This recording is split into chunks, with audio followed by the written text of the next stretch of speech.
placed perpendicular to each other, are placed perpendicular to each other, bracket में लिखिए, इसे कहा जाता है cross arrangement, CROSS, cross arrangement.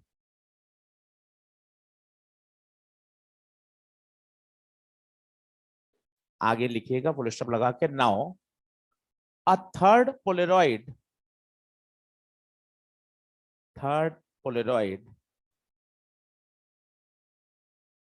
is placed at an angle theta,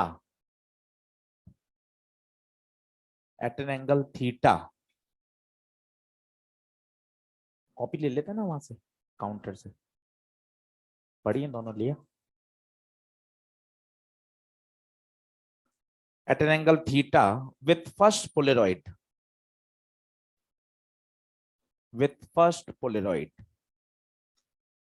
then calculate the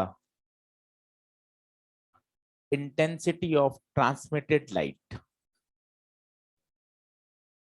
ये NCERT का solved question है, इसलिए इसको ध्यान से करिएगा।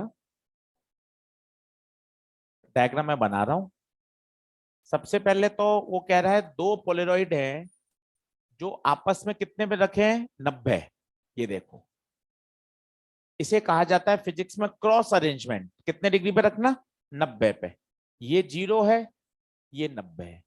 ये 90 किसके साथ है बच्चों, किसके साथ है, पहले वाले के साथ। ये जो 0 होता है ना, इसे कहा जाता है रेफरेंस लाइन।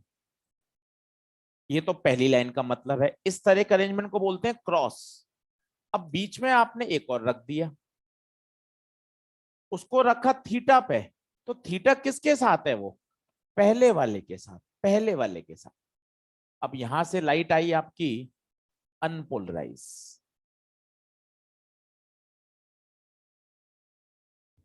बताइए, ट्रांसमिटेड लाइट पता करना है। इंसिडेंट लाइट है कैसी, अनपोलराइज।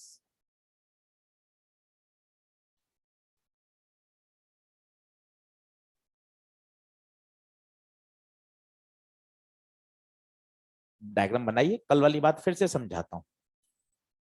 मैंने आपको कल एक बेसिक कॉन्सेप्ट दिया था, क्या, पहले पोलरॉइड में तो पंगा ही नहीं है। पहला पोलरॉइड तो क्या कर देगा बच्चों, हाफ कर देगा, हाफ कर देगा, I0/2। पहले में तो समस्या ही नहीं है, पहले में समस्या नहीं है, I0/2। अब अच्छे से मेलस लॉ लगाइए।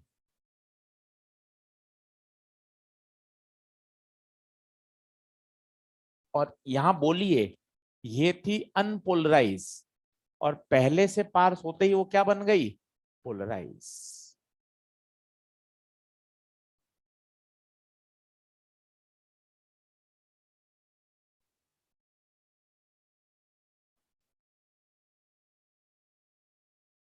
पहले से पास होने के बाद कितनी हो गई, वो पोलराइज हो गई। कितनी परसेंट रह जाएगी बताइए, 50%। हम कल पढ़ चुके थे। अब नेक्स्ट क्या होगा वो समझें। अब लगाए मेलस, यहां मेलस लगेगा। बताइए कैसे लगाएंगे, कितनी इंटेंसिटी इसके ऊपर आ रही है, I1 लिखा करें। I1 पहले से पार होने के बाद I1 इंटू दोनों के बीच का angle theta, cos square theta. कोशिश करिए, I1 क्या है, I1 क्या है, पहले इस पोलरॉइड पर गिरने वाली इंटेंसिटी, जिस पर आप मेलस लॉ लगा रहे हो, इस पे मेलस लॉ लगा रहा हूं, तो इस पर कितना फॉल हो रहा है, I1 के लिए रख दो, और इसको मान लो I2। ये आ गई सब।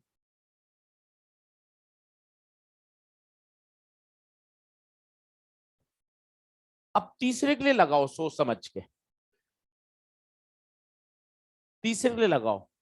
इसमें लगाओगे इसमें गलती होगी, ये 90 नहीं है, 90 पहले के साथ है, तो इसके साथ 90 माइनस थीटा। अब बताओ इस पे कितना फॉल हो रहा है, I2 into cos square 90 minus theta, I2 को पुट कर दो।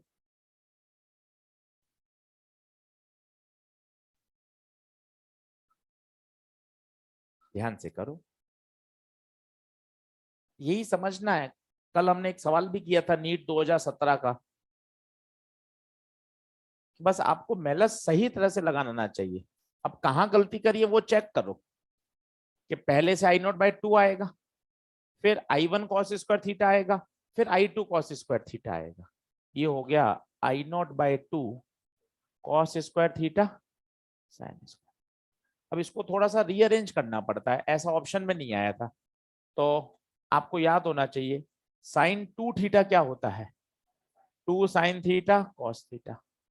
तो 2 को नीचे भेज दो, तो साइन थीटा कॉस थीटा क्या हो जाएगा, साइन 2 थीटा/2।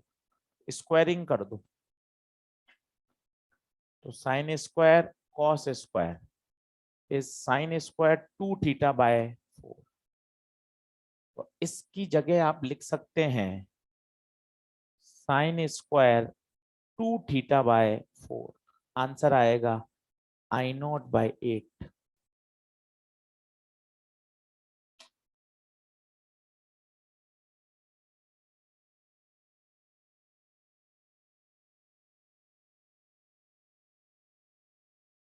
बढ़िया प्रश्न है। एनसीईआरटी में आप आंसर मिलाओगे आप परेशान होगे। एनसीईआरटी में आंसर दे रखा है 1/4।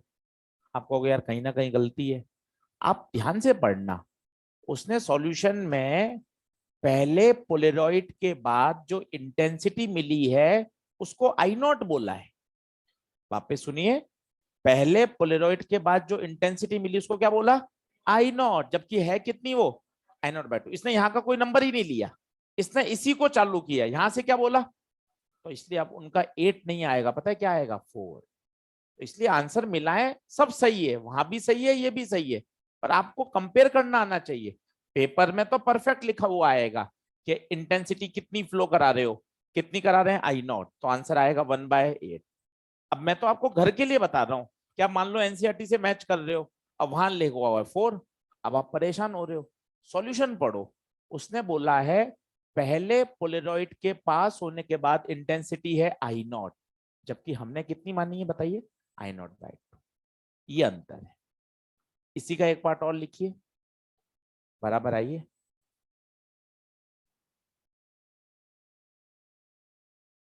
बात समझ में आ गई? एक बार और बताऊं क्या, वो एंगल वाली बात फील आ गई? इसके और इसके बीच में एंगल थीटा, इसके और इसके बीच में 90 माइनस थीटा। इसी में लिखिए नीचे, for what value of theta, for what value of theta the intensity of transmitted light, for what value of theta intensity of transmitted light is maximum।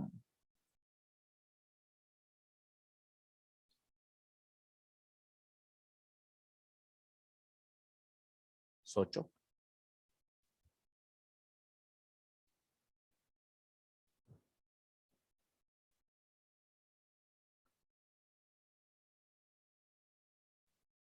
सोचो। अब इसके लिए क्या करना है, आप चाहें आपको प्रोजेक्टाइल में ले चलता हूं। सर प्रोजेक्टाइल में क्या संबंध है ना, रेंज का फॉर्मूला होता है U² sin 2 θ/g। चीजें तो बहुत रिलेट करके आप बढ़िया समझ सकते हो।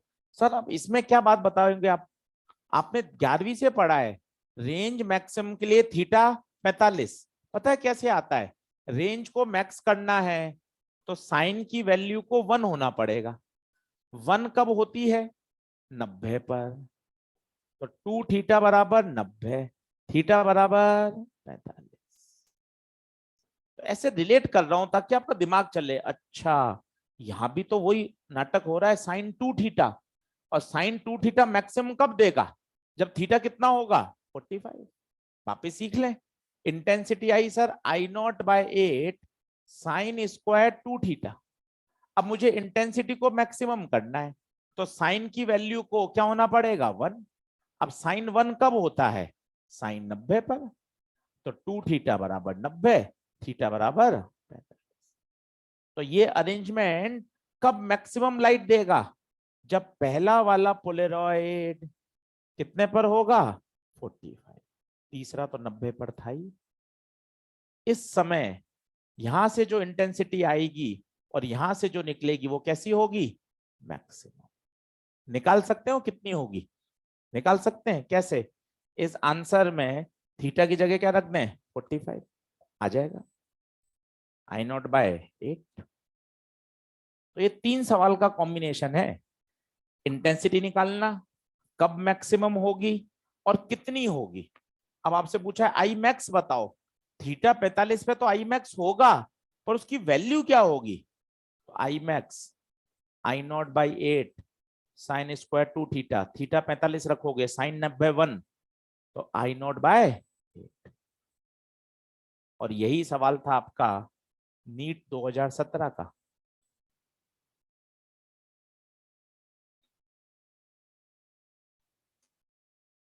दो मिनट रुक रहा हूं, सारी चीजों को रिलेट कर लीजिए बढ़िया, कि इंटेंसिटी आई नॉट बाय 8 होगी।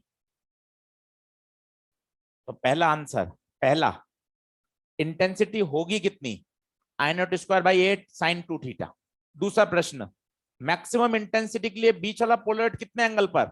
45 पर। तीसरा, उस समय maximum intensity I not by 8, जो कि नीट का क्वेश्चन है। तो चालू हुआ था ये एनसीईआरटी के सॉल्व एग्जांपल से, और धीरे धीरे आगे सॉल्व होता हुआ नीट 2017 का क्वेश्चन में कन्वर्ट हो जाएगा। तो आप डायरेक्ट भी याद रख सकते हैं, 3 पोलराइड हो और आपसे पूछे बीच वाला पोलराइड कितने एंगल पे रखें ताकि इंटेंसिटी मैक्सिमम हो, डायरेक्ट 45 डिग्री पर। बोलिए बढ़े क्या आगे? लिखें। ये पहला लॉ कंप्लीट हो गया, मेलस लॉ। अब दूसरा जो इसमें काम का है लास्ट जो है वो लिखिए, ब्रूस्टर लॉ।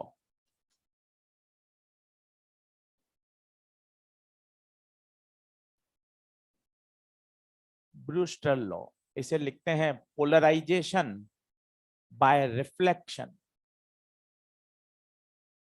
इंपॉर्टेंट लगाइए क्योंकि दो ही हैं ये, इन दो पर ही क्वेश्चन आते हैं, मेलस ब्रूस्टर, मेलस ब्रूस्टर, दो ही फंडे हैं। आधे घंटे का चैप्टर है पोलराइजेशन। लिखें। Second, polarisation by reflection, Brewster law.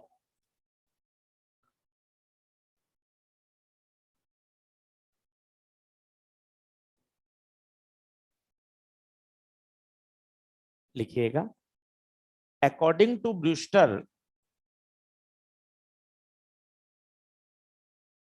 according to Brewster, when unpolarized light, when unpolarized light is incident on the surface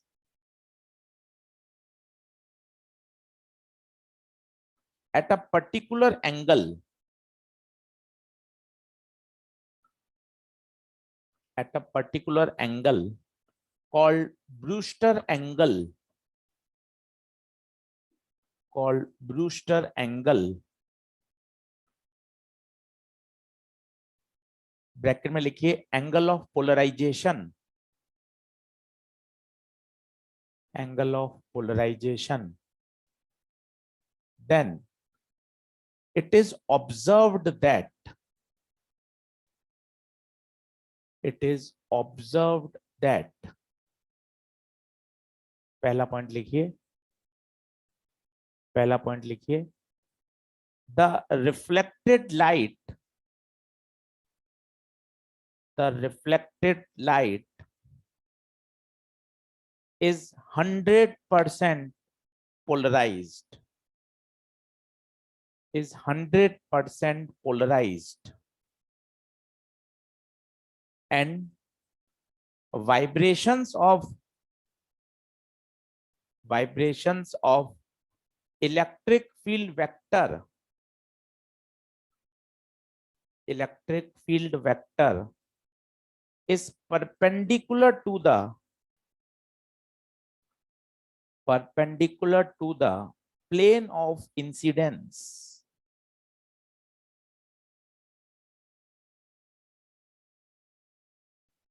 दूसरा पॉइंट लिखिए, ये सारी बातें ऑब्जर्व की गई हैं, वो पहले लिख रहे हैं फिर समझेंगे। Second point, reflected and refracted रे,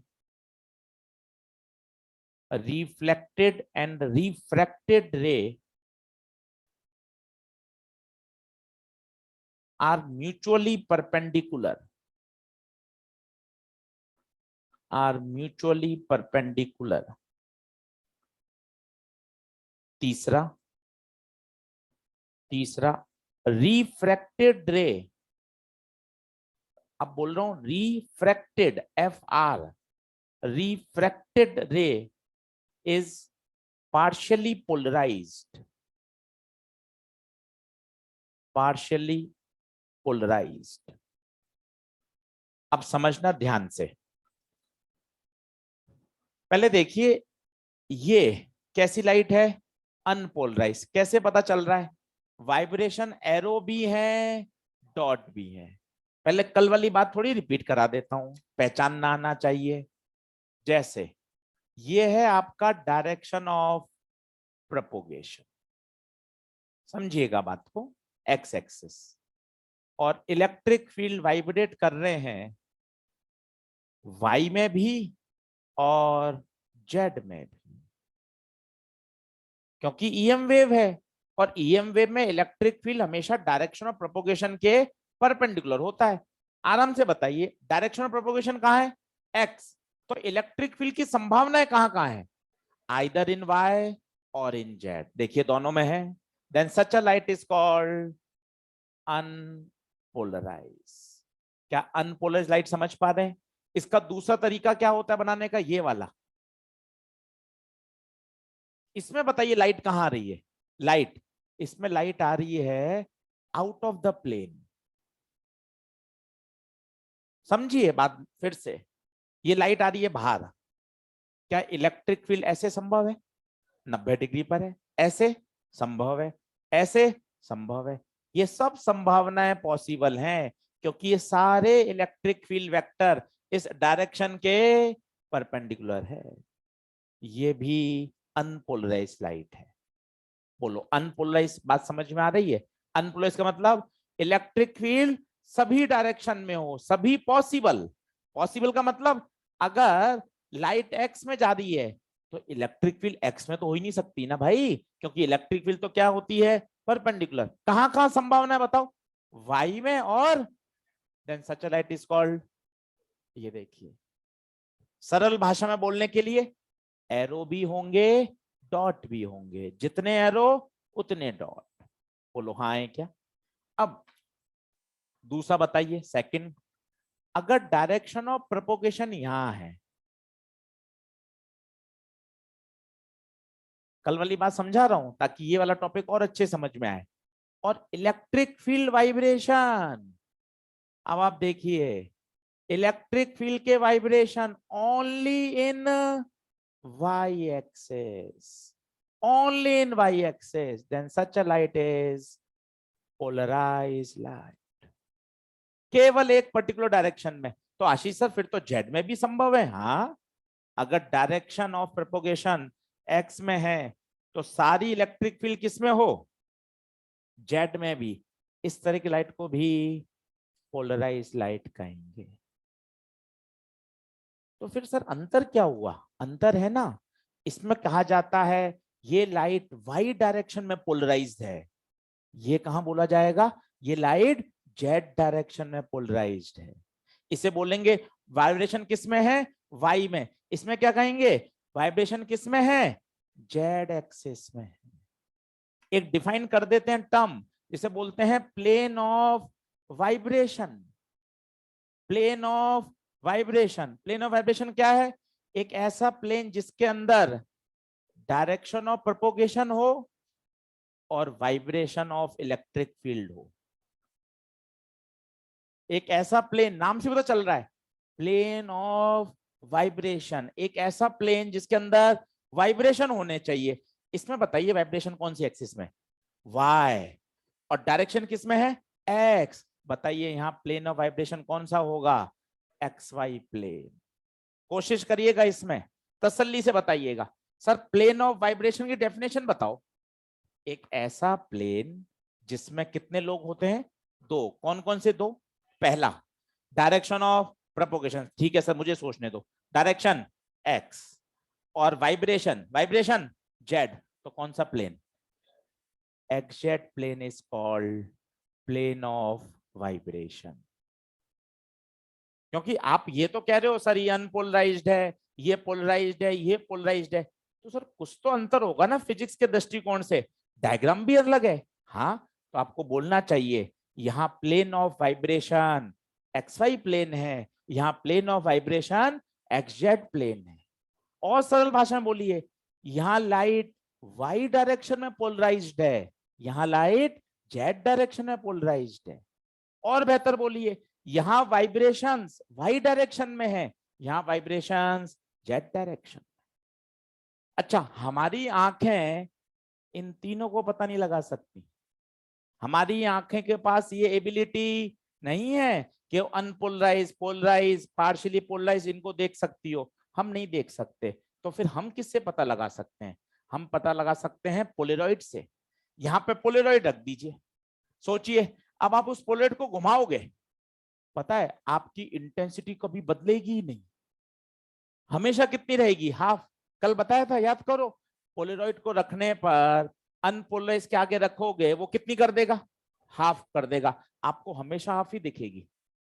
आप कह दोगे अच्छा ये अनपोलराइज्ड है। इसमें क्या होगा देखना, मजे आएंगे। इसमें ऐसे रखोगे तो ये पूरे पास हो जाएंगे, और जैसे ही 90 कर दोगे वो इनको भी रोक देगा, अंधेरा हो जाएगा। तो एक चक्कर में 2 बार अंधेरा, 2 बार लाइट, आप तुरंत कह दोगे कि हाँ सर ये कौन सी लाइट है? पोलराइज। ये पता कैसे लगाऊंगा जब मेरी आंख पता नहीं लगा सकती और मैं चैप्टर पढ़ रहा हूं? तो कोई तो जुगाड़ होगा, वो जुगाड़ है टूरमलिन क्रिस्टल।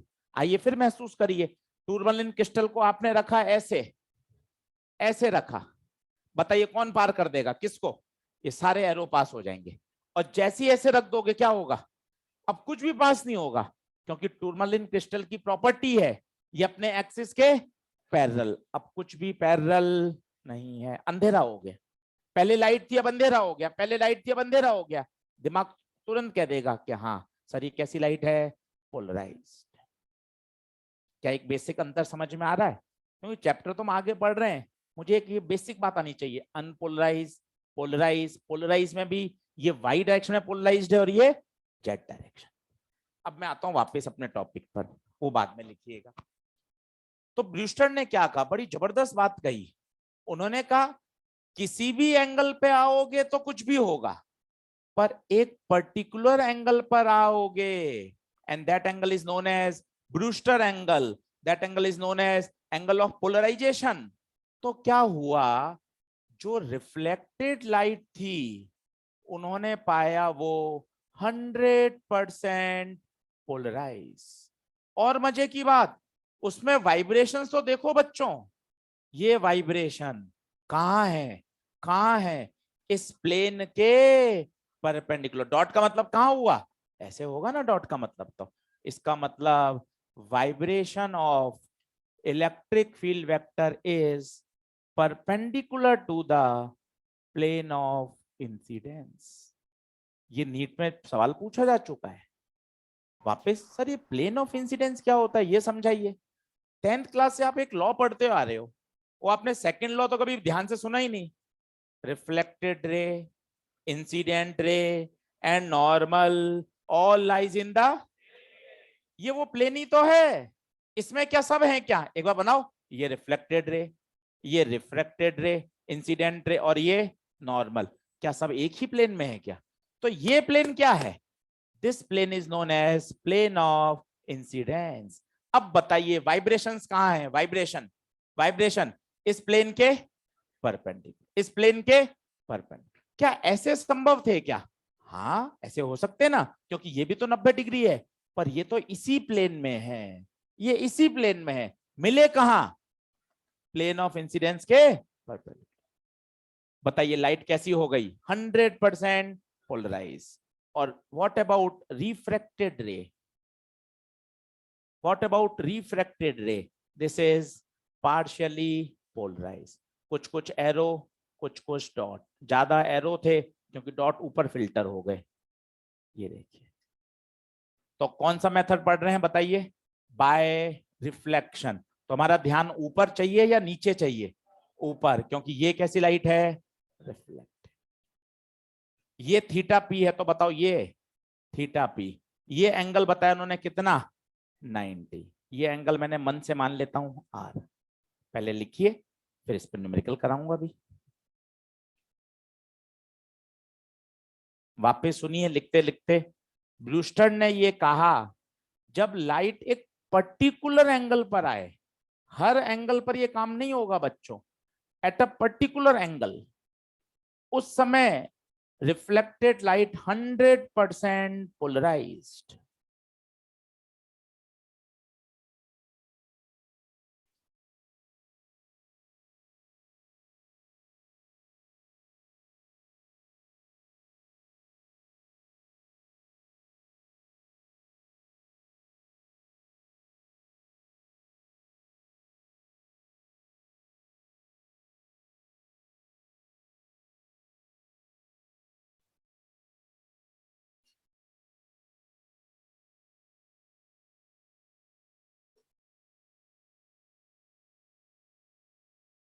ये लिख लिया हो तो फिर वो भी लिख लेना, वो काम की बातें हैं।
बढ़े क्या?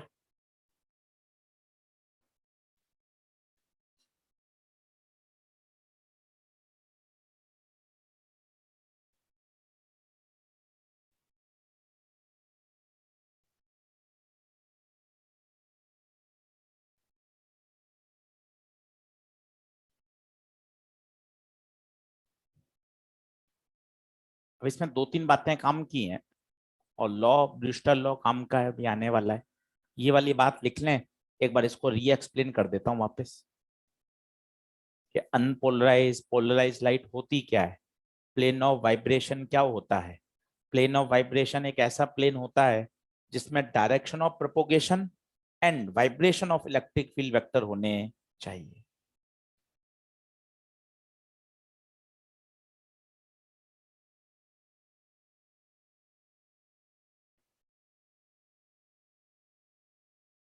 बोलूं?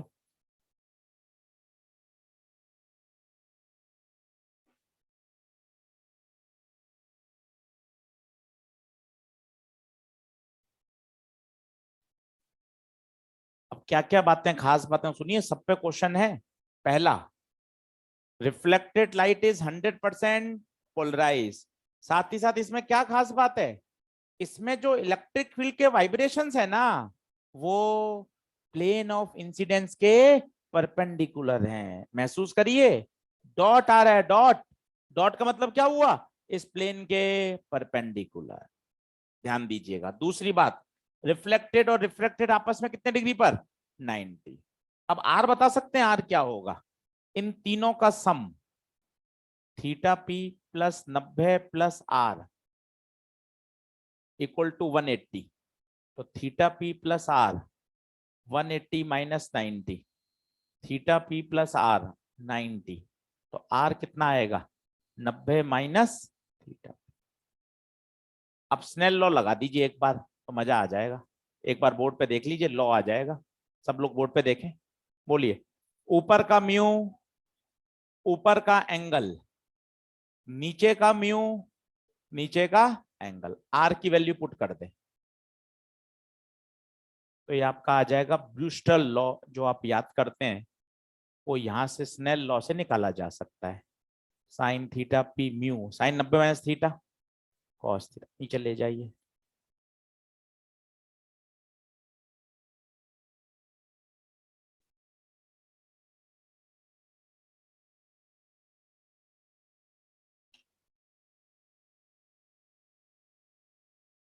दो ही लॉ हैं, मेलस ब्रूस्टर, इन पर ही सवाल हैं। एनसीईआरटी में देखिए तो इसमें 2 सवाल दे रखे हैं सॉल्व, 3 अनसॉल्व हैं। दोनों मेलस और ब्रूस्टर लॉ से सॉल्व हो जाते हैं।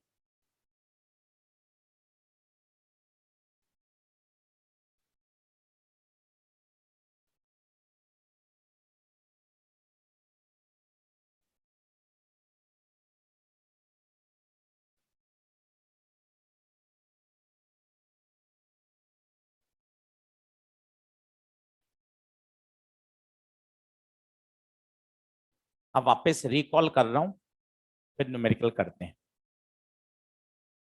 डायग्राम बना लीजिए। इसे कहते हैं ब्रूस्टर लॉ, ब्रूस्टर्स लॉ। और जो थीटा पी है इसे कहते हैं एंगल ऑफ पोलराइजेशन। सबसे मेन बात फिर से सुनिए, ये काम हर एंगल पर नहीं होता, ये एक पर्टिकुलर एंगल पर होता है। उसी एंगल को क्या कहा गया?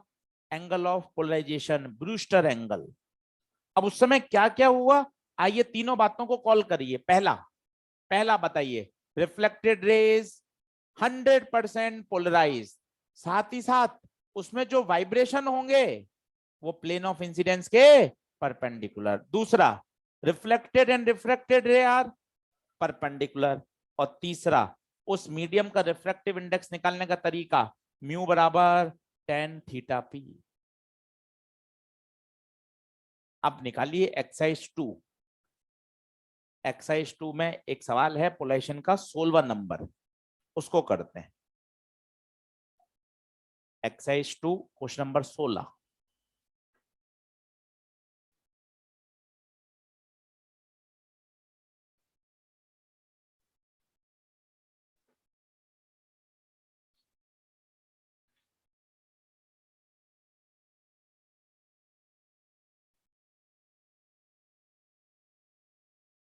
अच्छे से पढ़िएगा, थ्योरेटिकल क्वेश्चन है। उसने कहीं भी ब्रूस्टर नहीं बोला, पर सही तरह से लैंग्वेज पढ़ोगे तो पता चलेगा अच्छा ये तो क्वेश्चन ब्रूस्टर का ही चल रहा है। एक्सरसाइज 1 क्वेश्चन नंबर 16, 1 नहीं सॉरी, एक्सरसाइज 2।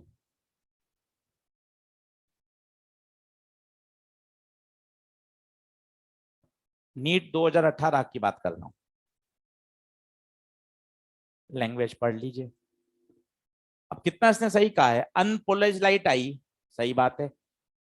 पहला शब्द काम का, एट अ पर्टिकुलर एंगल आ रही है।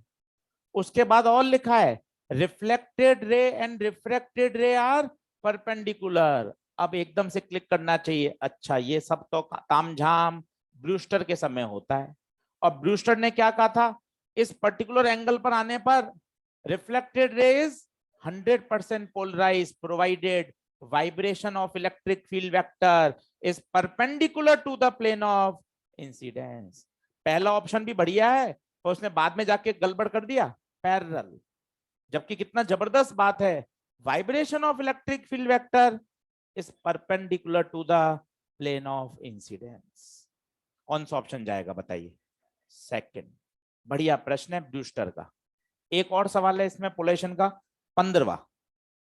15वां करें, अब आपसे हो जाएगा। अभी मैंने आपको कहा था 45 डिग्री पर आंसर, नीट का क्वेश्चन 45 डिग्री पे आंसर, I0/8। ये 0 90 पे थे और बीच वाला आपने रखा 45 पर। अभी हम करके आ चुके हैं, आंसर आएगा I0/8। एनसीईआरटी का क्वेश्चन है, I0/8। बना के रख लीजिए।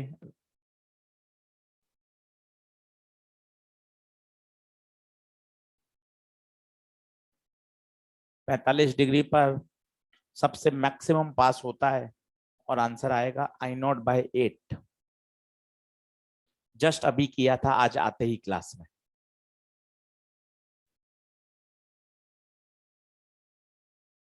अब एक बार एक्सरसाइज 2 देखें क्या रह रहा है 1 से 21 में।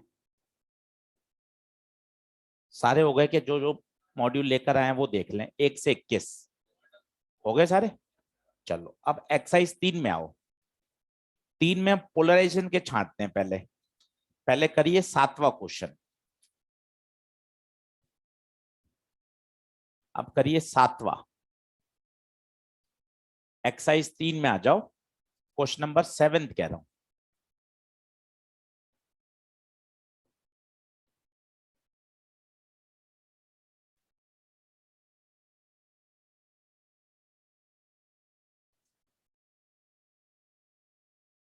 अब एक बार ये समझो रिवीजन कैसे प्लान करें, किन किन बातों का ध्यान रखना है। मेजर सेमी मेजर टेस्ट चलेंगे, जून हमें पढ़ना है, 17 जुलाई तक तैयारी करनी है। अब किस तरह से प्लान करें। सबसे पहली बात तो हमने पिछले 6 महीने में बहुत मेहनत करी है। आप सब लोगों ने भी खूब क्वेश्चंस बनाए हैं, तो उस कॉन्फिडेंस को बना के रखें। सबसे ऊपर है कॉन्फिडेंस। भैया रोज क्वेश्चन बनाते रहेंगे ना, रोज एनसीईआरटी बायो पढ़ते रहेंगे ना, ये कॉन्फिडेंस बना रहेगा। Question practice NCERT bio, question practice physics में, फिजिकल केमिस्ट्री में, और एनसीईआरटी का रिवीजन, ये कॉन्फिडेंस बना के रखेगी। अब कैसे प्लान करना है वो मैं आपको स्टेप बाय स्टेप बताता हूं। सबसे पहले प्रायोरिटी पर है क्लास नोट्स। सबसे प्रायोरिटी पर। इसमें हमारे पिछले 15-16 साल जो हम पढ़ा रहे हैं, एएसपी सर इतने सालों से पढ़ा रहे हैं, इसमें सब कंक्लूजन है। वही बातें सिस्टम से लिखाई गई हैं जिससे पेपर जनरली पूछा जाता है। तो मोस्टली बातें तो क्लास नोट्स में सब कवर्ड हैं। इसका शानदार रिवीजन चाहिए, अखबार की तरह नहीं। इसका तो एक एक क्वेश्चन वापस से रफ कॉपी में करना ही करना है। इसके बाद जोड़िए PYQ, most famous previous year questions. बोले तो एक्सरसाइज नंबर 2, अगर कोई बुक है तो अच्छी बात है, लास्ट 20 साल के 25 साल के क्वेश्चंस। ये सबसे कंपलसरी है, मतलब इसे बोलते हैं मस्ट। इसके बगैर तो कोई चैप्टर मेरा छूटना ही नहीं चाहिए। हो सकता है मेरे एनएलएम बढ़िया है तो एनएलएम में मैंने रेस भी करी है, बिगनर बॉक्स भी करी है, इलेक्ट्रो में मैंने क्रॉप भी करी है, या दूसरे चैप्टर में आपने एनसीईआरटी भी करी है, वो अलग बात है। पर ये दो बातें तो मुझे हर चैप्टर में चाहिए, जो मेरा पसंद का है या जो मेरा पसंद का नहीं है। और इसके साथ जो तीसरा है मस्ट में, वो है क्रॉप। क्रॉप में क्या खास बात है, जैसे एक्सरसाइज 1 में करंट इलेक्ट्रिसिटी में देखूं तो 120 सवाल हैं। अब 120 सवाल वापस थोड़ी ना रिवाइज कर सकते हैं भाई, समय नहीं है इतना। तो क्रॉप हमने डिजाइन ही ऐसे करी है। जिन लोगों ने क्रॉप करी हो मॉड्यूल के जस्ट बाद, उनको लग भी रहा होगा क्रॉप के क्वेश्चन एक्सरसाइज से चुराए गए हैं। ऐसे कैसे, या तो कुछ वैल्यू बदली है, नहीं तो ऐसे कैसे चुरा लिए। कारण ये वो क्वेश्चंस हैं एक्सरसाइज 1 और 3 के जो परीक्षा के लिए इंपॉर्टेंट है। तो मुझे मेरा एक्सरसाइज 1, एक्सरसाइज 3 इनसे पीछा हट गया, क्योंकि ये इसके सारे सवाल किसमें शामिल हैं, क्रॉप में। आप मिला लीजिएगा, एक्सरसाइज 1 के जो बढ़िया बढ़िया सवाल हैं वो सब क्रॉप में। इसमें फायदा क्या है, इसमें फायदा है प्रश्नों की संख्या कम है। करंट इलेक्ट्रिसिटी में लगभग सवाल हैं 350, इसमें करंट इलेक्ट्रिसिटी की क्रॉप में सवाल हैं 50, 60, 65, 30, 40। तो 60 सवाल हम अच्छे से इसको अच्छे से क्या कर सकते हैं, बढ़िया रिवाइज कर सकते हैं। तो ये 3 बातें तो आप लॉक करना ही करना हर चैप्टर में। अब इसके बाद आता है आपका टाइम मैनेजमेंट। आपका बायो की स्थिति क्या है, मेरी बॉटनी जूलॉजी बढ़िया चल रही है, मेरी आईओसी अच्छी याद है, फिर इस पर भी आइए। बिल्कुल, अगर आपने एनसीईआरटी करी है तो एनसीईआरटी के सॉल्व एग्जांपल देखने ही चाहिए। आपने बिगनर बॉक्स किए हैं तो इसके जो स्टार क्वेश्चन है जो आपने लगाए उनका भी रिवीजन चाहिए। पर ये मस्ट नहीं है, ये तो आपका टाइम मैनेजमेंट है। आप सोचो मैं आपसे सर अभी पूछ लूंगा रेस करनी है या नहीं करनी है, तो आप क्या जवाब दोगे? मैं जवाब ही नहीं दे सकता, कारण मुझे आपका केमिस्ट्री बायो दूसरे सब्जेक्ट का पता ही नहीं है। अगर आपका केमिस्ट्री बायो हाँ सर बिल्कुल परफेक्ट है, तो मैं बोलूंगा हाँ बिल्कुल रेस करो, बिल्कुल फायदा मिलेगा। आप मुझे बोलोगे सर मेरा केमिस्ट्री बायो में भी बहुत मेहनत करनी है, काफी मेरा पीछे लेग छूटा हुआ है, तो मैं कहूंगा भैया इसको रोक दे अभी हाल फिलहाल, पहले किस में मेहनत कर, केमिस्ट्री बायो में मेहनत कर। तो ये यूनिवर्सल फंडा नहीं हो सकता कि हम आपको 300 बच्चों को एक साथ बता दें कि भाई ये करना है। यूनिवर्सल ये है, ये मिनिमम है, जैसे बोलते हैं हिंदी में अनिवार्य, ये तो करना ही करना है, इसके बगैर तो काम चलेगा ही नहीं। ये अपना ऑप्शनल है कि हमने पिछले 6 महीने में इनको मैनेज किया है तो रिवीजन जरूरी है, नहीं किया तो पहले ये 3 करिए, उसके बाद समय बचे तो इनकी तरफ आइए। सर इसमें भी क्या ऑर्डर लूं? इसका भी ऑर्डर है ना हमारे पास। सबसे पहले एनसीईआरटी पे आइए, बिगनर बॉक्स में आइए, उसके बाद रेस करिए। ये ऑर्डर रहता है सबसे ज्यादा प्रायोरिटी पर ये, क्योंकि इनके अच्छे क्वेश्चन सब यहाँ इधर इधर सब आ चुके हैं। एनसीईआरटी प्रायोरिटी पर, बिगनर बॉक्स, और फिर क्या करें, रेस। तो आप पहले हर चैप्टर में अपने एक चार्ट बनाएं कि मेरे पास फिजिक्स के 20 चैप्टर हैं, अभी हमें यही कहाँ पता, हमारे पास एनालिसिस कहाँ है, किन चैप्टरों को हमने मॉड्यूल छुआ ही नहीं है, किन चैप्टर के हमारे पास शॉर्ट नोट्स नहीं है, किन चैप्टर के मुझे फॉर्मूले याद नहीं है। अब मैं ये सारा काम मेरे पसंदीदा चैप्टर एनएलएम में कर रहा हूँ, मुझे करंट इलेक्ट्रिसिटी पसंद है, मैंने सारा काम करंट में कर लिया, मालूम चला मैंने एसएचएम में तो कुछ किया ही नहीं, मालूम चला मैग्नेटिक इफेक्ट में सर वो डायरेक्शन समझ में नहीं आती थी, मैंने चैप्टर ही छोड़ दिया। तो ये गलत है, चैप्टर कोई नहीं छोड़ना। भैया फॉर्मूला बेस्ड क्वेश्चन आ रहा है, आप सेमीकंडक्टर छोड़ के गए, 4 क्वेश्चन आ गए सेमीकंडक्टर के, मॉडर्न फिजिक्स के 2020 वाले पेपर में 7 सवाल हैं, काउंट करना आप, कोविड वाले पेपर में अब 7 क्वेश्चन है, 7 के साथ फॉर्मूला बेस्ड क्वेश्चन है, आप छोड़ के जा रहे हो, उसके 3 क्वेश्चन आ गए तो नुकसान हो जाएगा ना। तो पहला तो कमिटमेंट ये करिएगा कि पेपर में छोड़कर कुछ नहीं जाना। हाँ ये मैं मान सकता हूं कि सर थोड़ा इलेक्ट्रो कमजोर है, मैं इलेक्ट्रो के ये उड़ा दूं क्या सर? हाँ उड़ा देना भाई, ये 3 चीज तो कर ही कर, इससे 90% की तो संभावना सही हो जाएगी। सारे क्वेश्चन पीवाई की और क्लास नोट से हैं, तो ये आप खुद प्लान करिए, घर पे 1 घंटा बैठकर केमिस्ट्री के चैप्टर तो लिखिए कि फिजिकल केमिस्ट्री में मेरे हर चैप्टर में स्टेटस क्या है, आयनिक में क्या स्टेटस है, सरफेस केमिस्ट्री मैंने पढ़ी नहीं है, सरफेस केमिस्ट्री की एनसीईआरटी पढ़नी है, बायोमोलिक्यूल्स, पॉलीमर्स, इनकी भी तो एनसीईआरटी पढ़ के रखिए। यहाँ आप पूरे दिन मेहनत कर रहे हैं, रेस आपने करी, एक क्वेश्चन का इजाफा देगा, पर इतनी मेहनत अगर मैं biomolecules, polymer, chemistry in everyday life, surface chemistry, जो कि 100% थ्योरेटिकल चैप्टर है, सीधे मेरे 6 क्वेश्चन बढ़ जाएंगे, एक क्वेश्चन का फायदा वर्सेस 6 क्वेश्चन। तो पहले आपको 3 घंटे एक बार स्थिति तो पता करें। अभी हम केवल भाग रहे हैं कि नहीं यार सर वो मेरा पास वाला रेस कर रहा है, सर मैं भी करूंगा, सर मुझे चैप्टर बढ़िया समझ में आया, मैंने सब चीज कर ली, क्योंकि आप तो सारी चीजें साथ साथ कराते हुए चल रहे हो, तो मैं तो सब कर रहा हूं। अब रिवीजन में क्या करना है उसको थोड़ा प्लान करिए, तो एक बार खुद का स्टेटस देखिए कि मेरी बायो में क्या स्थिति है, कोई ना कोई तो तरीका होगा कि बॉटनी के 12 चैप्टर हैं, 12 के 12 एक पेज पे लिखे, हर चैप्टर के सामने एनालिसिस किया, इस चैप्टर में क्या है, क्या थ्योरी पूरी याद है, नहीं अभी तो थ्योरी के ही कंटेंट बाकी हैं, पहले मैं उसको करूंगा ना, ये सब बातें रुक जाएंगी ना, क्योंकि अभी मेरे बॉटनी में, केमिस्ट्री में, फिजिक्स के कुछ चैप्टर में मैं तो यहां तक ही नहीं पहुंच रहा कि मैंने उसके सारे पीवाईक्यू नहीं कर रखे। तो पहला तो क्या है अटेम्प्ट, यार मुझे पीवाईक्यू तो आने ही चाहिए।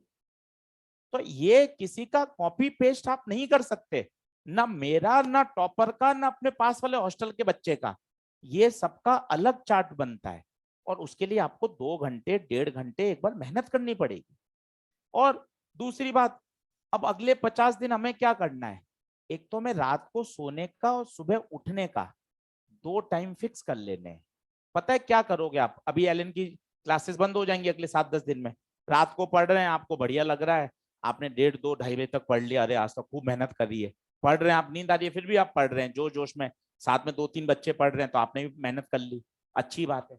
पता है इम्पैक्ट क्या होगा, अगला दिन पूरा खराब हो जाएगा, अगले दिन आप लेट उठोगे, लेट उठ के सारी आपकी जो दिनचर्या है वो सब डिस्टर्ब होगी, फिर आपका जो दिन भर जो एफिशिएंसी रहेगी वो डाउन रहेगी, क्योंकि साइकिल डिस्टर्ब हो चुका है।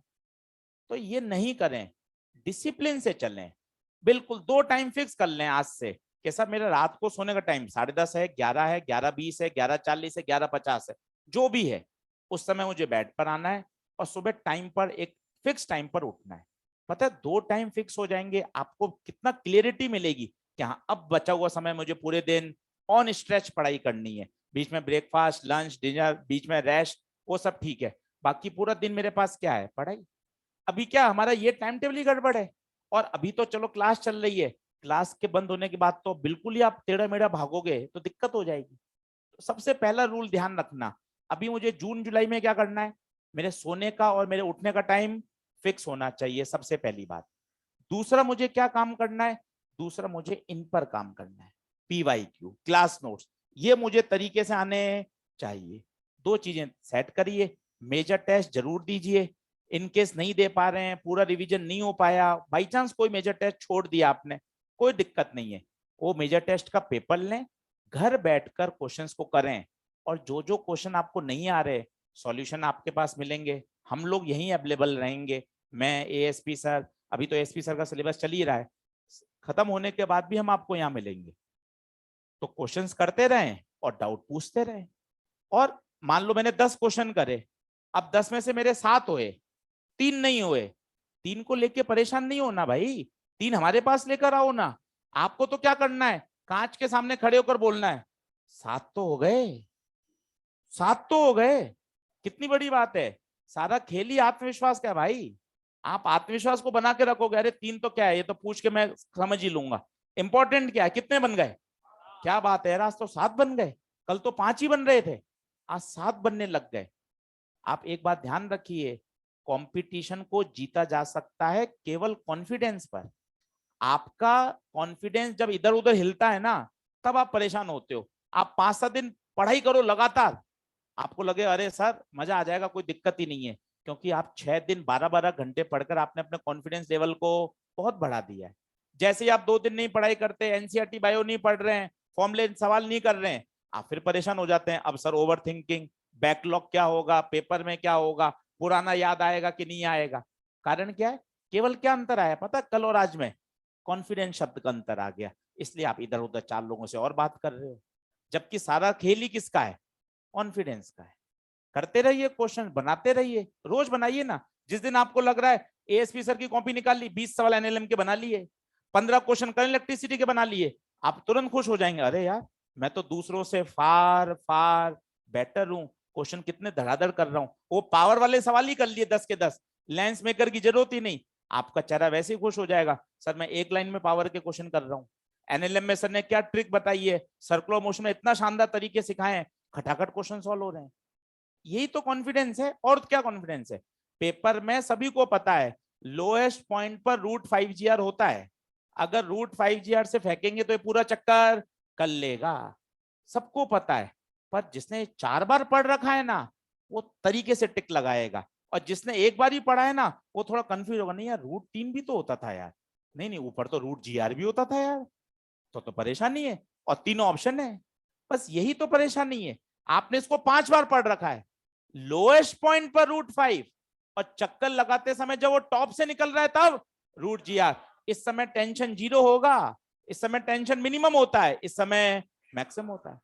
ये आपने 5 बार पढ़ ली ना, आप कॉन्फिडेंटली टिक लगाओगे, और आपने केवल समझा है ना, आप फिर उसको थॉट प्रोसेस दोगे, यार लोएस्ट पर है, हाईएस्ट पे, मिनिमम है, रेशियो है, वेलोसिटी है, आप उलझ गए।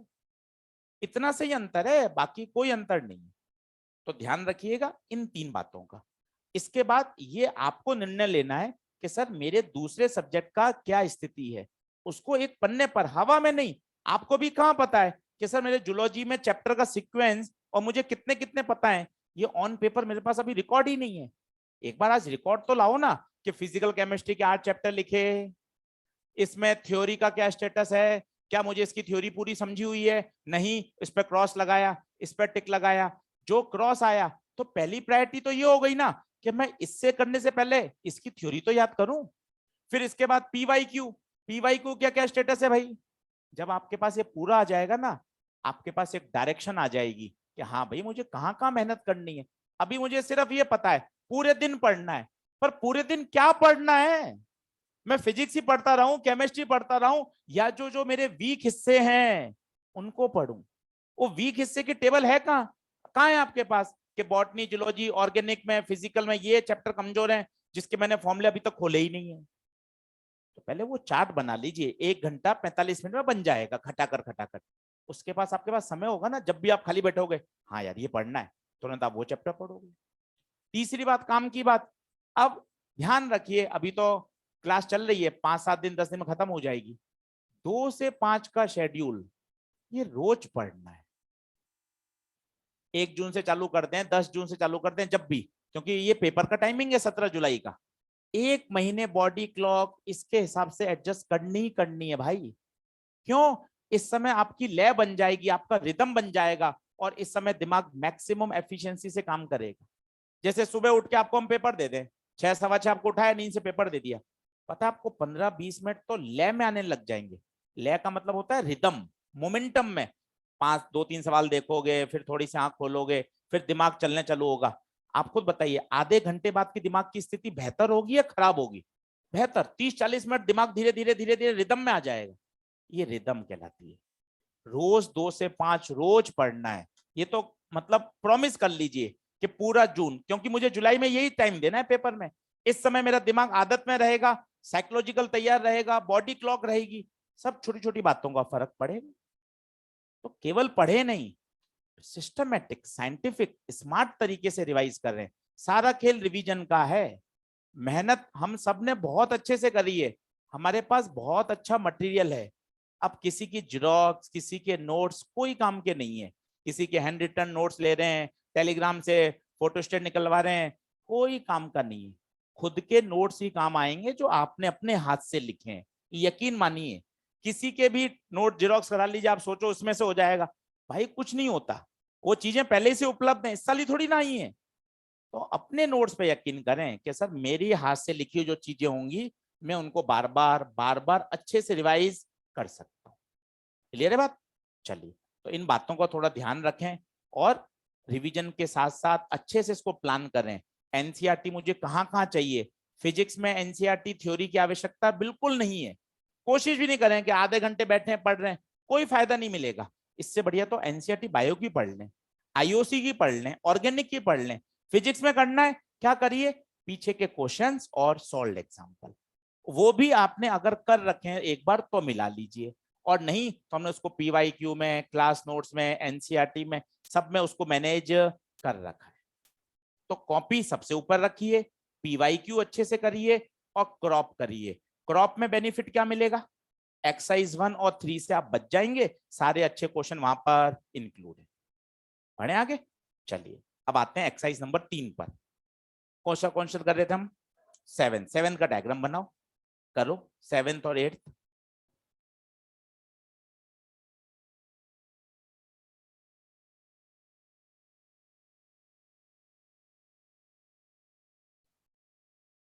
भैया आप चाहिए मेहनत, केवल मेहनत, और मेहनत स्मार्टनेस वाली, सिस्टमेटिक वाली, कि हमें किस एरिया में ज्यादा मेहनत करनी है।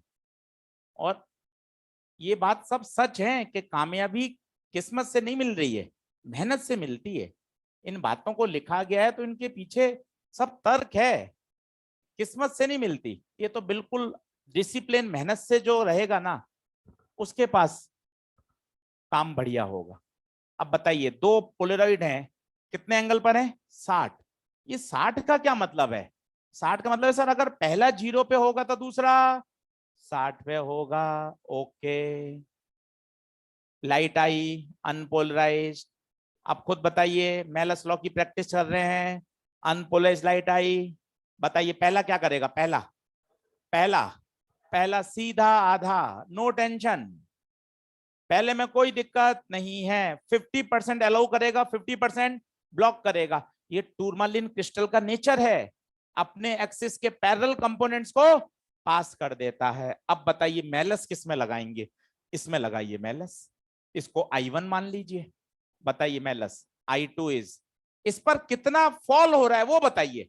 Fall, fall I1, I1 fall हो रहा है into cos square theta, I1 cos theta, I1 खुद I0 बाय 2, 1/4, I0 बाय 8, 1/8 होता है 12%। क्या पूछा है बताइए, क्या पूछा है? एम्पलीट्यूड। अरे सर ये तो गलती से ट्रांसमिटेड आ गई, कोई टेंशन नहीं, एम्पलीट्यूड का स्क्वायर करते हैं तो इंटेंसिटी मिलती है, इंटेंसिटी का स्क्वायर रूट, इसका स्क्वायर रूट ले लो, बोलो I0 का तो A0 हो जाएगा और 8 का √8, 2√2। बढ़िया सवाल है, क्योंकि सारे सवाल तो इंटेंसिटी इंटेंसिटी के हैं, भैया ने सवाल किसका बना दिया? एम्पलीट्यूड का। कॉन्सेप्ट क्लियर रखिए, सर मैं तो इंटेंसिटी में खेलता हूं और उसने एम्पलीट्यूड पूछा, तो ये रिलेशन कोने में लिख के रखिए, एम्पलीट्यूड का स्क्वायर करते हैं तो इंटेंसिटी मिलती है, स्क्वायर रूट लेंगे तो एम्पलीट्यूड आ जाएगा इंटेंसिटी का। टिक लगा दीजिए, 7वां सवाल। अब आइए 8वें पर, 8वां सेम क्वेश्चन है, उसने पूछा ट्रांसमिटेड लाइट कितना है, I0 बाय 8, परसेंटेज में पूछा है, तो इसको 100 से गुणा कर दोगे तो 1/8 होता है 12.5%। इसका मतलब लाइट कितनी पास होगी? 12.5% लाइट पास होगी, बाकी सारी की सारी क्या हो जाएगी? एब्जॉर्ब।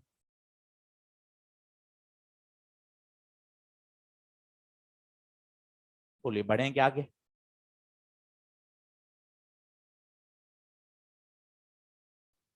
अगला लिखिए क्वेश्चन।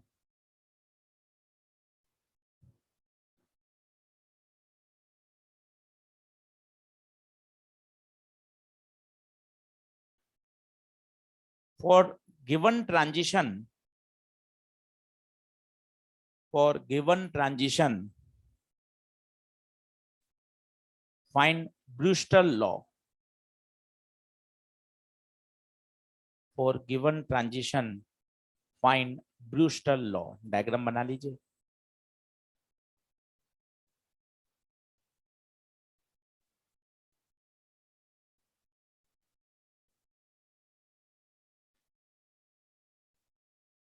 इसी तरह का एक एनसीईआरटी का क्वेश्चन है, वो भी कर लेते हैं, सॉल्व में भी दे रखा है, अनसॉल्व भी है।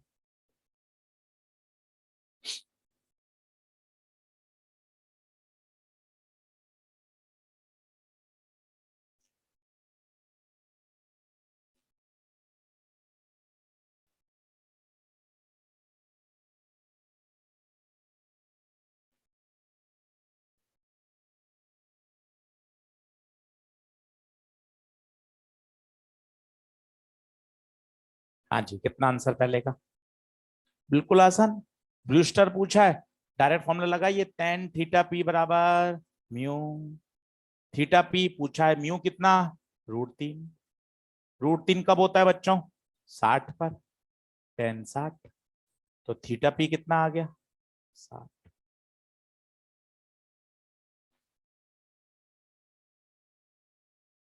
खत्म, इतना आसान प्रश्न। अगला देखिए, अगला एनसीईआरटी का है, उसके पीछे एक फंडामेंटल बात है, वो सिखाता है।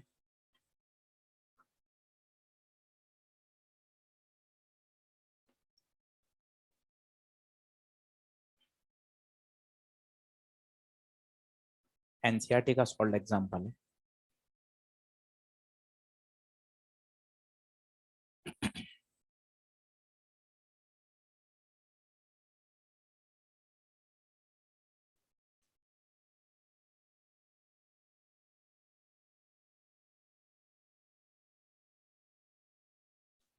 सही है, थैंक यू भाई आयुष कुमार।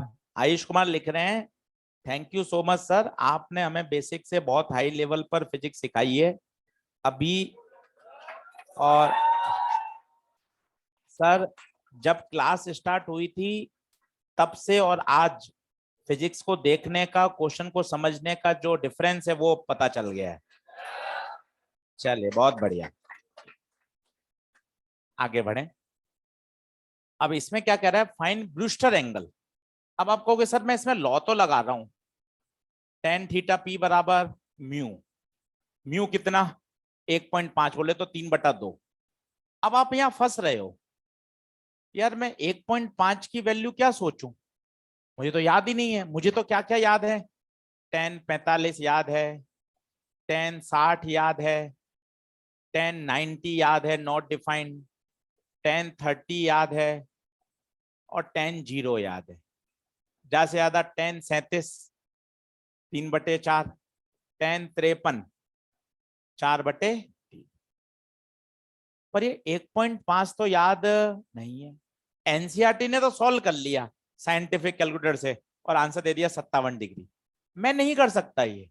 हमें ऑप्शन पता है कैसा मिलेगा, हम ये टिक कर सकते हैं सर आंसर 45 से ज्यादा आएगा।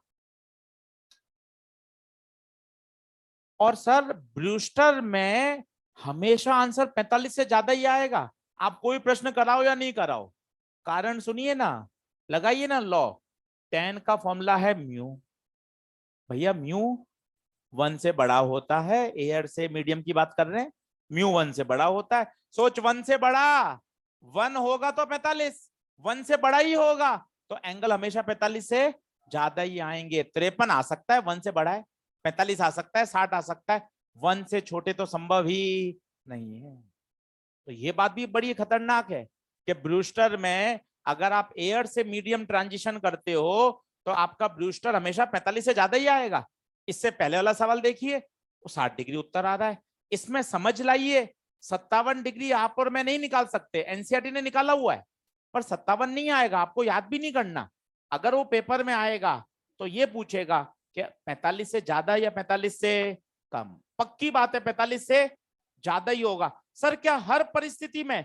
आंसर है हाँ, क्योंकि अगर आप एयर से किसी मीडियम में जाओगे तो यहां आएगा म्यू, और म्यू की वैल्यू हमेशा 1 से ज्यादा, 1 से ज्यादा, 1 पे होती है 45 पर, 1 से ज्यादा 45 से ज्यादा। क्या बात क्लियर है?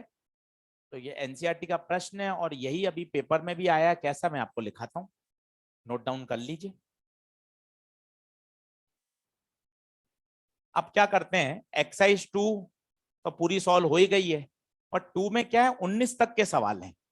अब मैं आपको 20-21 के सारे क्वेश्चन लिखवा देता हूं, सॉल्व कर लेते हैं। उससे क्या होगा, पूरा वे ऑप्टिक्स बढ़िया तैयार हो जाएगा। ऐसा हर चैप्टर में किया है, इसमें भी कर लेते हैं। 19 तक के तो अपने मॉड्यूल में सारे होते ही हैं, 20-21 के हम कर लेते हैं। उससे हमारा क्या PYQ टोटल अपडेट हो जाता है कि हाँ सर 21 तक सारे क्वेश्चन देख लिए। चलो अब पहले करते हैं 20 के। ऊपर लिखो नीट 2020, 3 क्वेश्चन आए थे नीट 2020 में, तीनों करके देख लो, तीनों करके देखते हैं। पहला लिखिए, सारे नीट 2020 के हैं तो ऊपर ही लिख लीजिए नीट 2020 ब्रैकेट में 3 क्वेश्चन, तीनों ये नीट 2020 के हैं। लिखें पहला, इन YDSC, in YDSC if distance between the slit, distance between the slit is halved, HALVED, halved,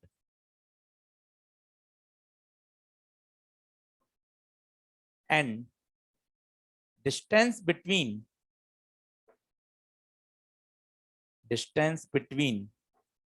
slit and screen, slit and screen becomes doubled,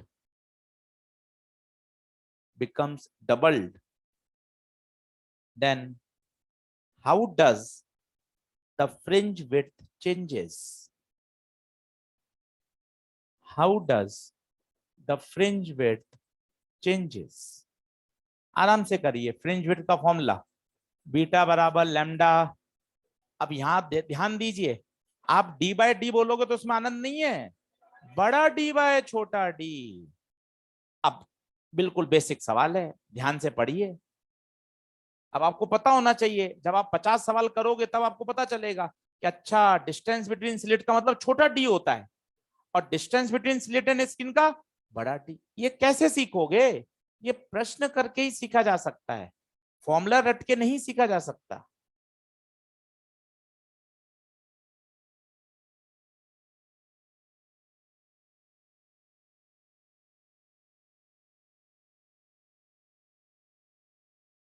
जो जो चैप्टर आपके तैयार हो गए, आपके पास समय है तो आधा घंटा 45 मिनट एनसीईआरटी के सॉल्व एग्जाम्पल भी देखिए। आप मुझसे पूछोगे कि सर करूं नहीं करूं, पास वाले से पूछोगे, इतनी देर में तो आधा घंटे में क्वेश्चन ही हो जाएंगे। जबकि आप 4 लोगों से कन्विंस करने में ये लगे रहोगे, कोई ये कह दे अरे एनसीईआरटी मत कर, तो आप खुश हो जाओगे। जबकि फिर आप डेले में रहोगे, अरे यार करूं नहीं करूं, सर तो इतने पीछे पड़े रहे, सर ने तो एक एक क्वेश्चन की टैगिंग बताई, देखिए इसलिए आया एआईपीएमटी में, इसलिए नीट में आया। तो मन में तो है करने का, पर सर मैं करना नहीं चाह रहा, समय नहीं मिल रहा। और अगर समय है तो जरूर करनी चाहिए। और आधा घंटा लगता है, जैसे मुझे वेव ऑप्टिक्स प्लान करनी है, तो वेव ऑप्टिक्स में पता है कितने क्वेश्चन है? 10.1 से लेके 10.10 अनसॉल्व, ये हार्डली 20 मिनट लेते हैं। फिर सॉल्व एग्जाम्पल 10.5, 10.6 अच्छा है, 10.7, 10.8, कुल मिला के आप 40 मिनट में तो फ्री हो जाओगे। इंपॉर्टेंट क्या फायदा मिलेगा पता है? कॉन्फिडेंस। नहीं सर मैंने वे ऑप्टिक्स की एनसीईआरटी भी कर रखी है, और जब आप यहां से देखोगे ना, इसका हर क्वेश्चन किसी ना किसी रूप में एक्सरसाइज 2 में आया हुआ है। मैंने आपको टैग करके बताया दे कि ये सवाल यहां से लिया गया, ये सवाल यहां से लिया गया। यही खेल है कॉन्फिडेंस का, कि मैं किसी चैप्टर में टिक लगा रहा हूं कि यार मैंने सेमीकंडक्टर पूरा कर लिया, यार आधे घंटे में इसके सेमीकंडक्टर के सॉल्व एग्जांपल तो देख लूं, क्या गिवन है, क्या पूछा है, क्या गिवन है, क्या पूछा है।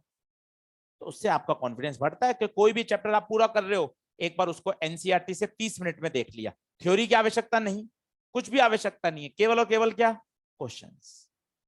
और आपने करें, हमने मैग्नेट से इलेक्ट्रो से चालू किया था, याद करो इलेक्ट्रो में एक क्लास लगाते थे सबसे एंड में कि भाई केवल एनसीईआरटी डिस्कशन, मैग्नेट कराया, ईएमआई एसी पूरा किया, ray optics, wave optics. Ray optics हमने ज्यादातर क्वेश्चन एनसीईआरटी के क्लास नोट्स में कवर कर लिए। तो थोड़ा समझिए, अब कितना आसान क्वेश्चन है, बीटा बराबर लैम्डा डी बाई डी, क्या हुआ बताइए? डी को क्या किया? डी को डबल, और छोटे डी को हाफ, खत्म। बताइए कितना? डी डबल, छोटा डी आधा, 4 गुना। अब आप हड़बड़ी क्यों मचा रहे हैं? 1 मिनट इसके लिए अलॉटेड है, ये हो गया 15 सेकंड में सॉल्व, समय बच रहा है ना। ये 5-7 क्वेश्चन जो बड़े आते हैं ना, उसमें मैनेज हो जाता है। पर आप क्या करते हो, किसी बड़े क्वेश्चन कर रहे हो तो आप परेशान होने लग जाते हो, अरे यार आंसर ही नहीं आ रहा, काटा पीटा कर रहे हो, अपना पेशेंस लूज कर रहे हो। जबकि ऐसे 15-18 क्वेश्चन आपको मिलेंगे जो कपल ऑफ सेकंड में सॉल्व हो जाएंगे। कि हाँ लोएस्ट पॉइंट पे वेलोसिटी 2017 में आया कितना? √5 g। आइसोथर्मल प्रोसेस की स्लोप टिकी करनी है, -p/v। एडियाबैटिक की -γ/p/v। पढ़ लेंगे अभी आइसोथर्मल एडियाबैटिक। तो 12-15 क्वेश्चन ऐसे भी तो मिलते हैं। ये देखिए ना 2020 का क्वेश्चन है ना। तो पेपर बैलेंस आता है, पहले अपने आप को ये मजबूत बनाइए। मैं 5-7 क्वेश्चन लेंदी आएंगे, पक्की कैलकुलेशन आएगी, घबरा क्यों रहे हो? आउट ऑफ 50 ऐसे आपको 12 से 13 क्वेश्चन मिलेंगे जिसमें सिर्फ वैल्यू पुट करनी और आंसर आ जाएगा। तो अच्छे से करिए, सबसे की रोल है मुझे धैर्य रखना है। पेपर देख के मुझे परेशान नहीं होना। जरूरी नहीं है कि मेरा पहला क्वेश्चन ही सही हो, कई बच्चे तो साइकोलॉजिकल परेशान हो जाते हैं, या पहला दूसरे में फंसे पड़े हैं, हो ही नहीं रहा सवाल। भाई छोड़ देना, तीसरे से आ जा। पहले 5 में जो आसान सवाल लग रहा है पहले उस पर अटैक करो ना। आप तो पहले पे ही अटके हुए हो, 10 मिनट हो गए, मत अटको। 2-2.5 मिनट हो गए, 1.5 मिनट से ज्यादा हो गया, उसको रोक दीजिए। पेपर के एंड तक पहुंचने पर खूब ऐसे प्रश्न मिलेंगे जो बहुत जल्दी सॉल्व हो जाएंगे। थोड़ा सा अपने आप के पैटर्न को सेट करिए। दूसरा लिखिए, NEET 2020, light is coming, light is coming from a star, from star having wavelength, having wavelength 6000 angstrom, 6000 angstrom. Calculate the limit of resolution, limit of resolution of telescope, of telescope if diameter of aperture, diameter of aperture of objective lens is 2 meter. भैया कितना, 2 metre ही है, 2 metre. अब क्या पूछा है, limit of resolution. अब direct याद होना चाहिए, मजा तब है 1.22 लैम्डा बाय ए, इसलिए क्वेश्चन करा रहा हूं कि आप इस बहाने याद करोगे। एनसीईआरटी का सॉल्व एग्जांपल है जिन्होंने करा हो 10.7, सेम वैल्यू, सिर्फ उसने अपर्चर का साइज बदला है, आसान। उसमें तो कोई 25 या 50 इंच दे रखा है, इसमें 2 मीटर, जल्दी सॉल्व हो जाएगा। एनसीईआरटी से लिया गया बिल्कुल। बताइए आंसर कितना, 1.22 लैम्डा, लैम्डा 6000 एंगस्ट्रॉम बटे ए 2। ध्यान दो, बार बार सुनो, अगर आप फिजिक्स के किसी फॉर्मूले में थीटा निकाल रहे हो वैल्यू पुट करके तो रेडियन में ही आएगा। 2 3 6, 3.66 into 10⁻⁻⁷। Limit of resolution question करा हुआ रहता है तो हमें पता रहता है कि हमें इस फॉर्मूले को याद करना है। एक भी न्यूमेरिकल नहीं करोगे तो फिर फॉर्मूले की इंपॉर्टेंस पता ही नहीं चलेगी। 1.22 lambda by a, NCERT solve example है। तीसरा करिए, for air to glass transition, for air to glass transition the Brewster angle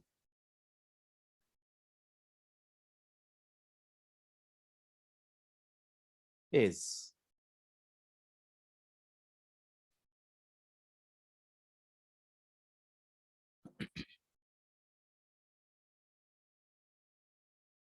अरे चलो चलो बढ़िया है, तीसरा लिखो।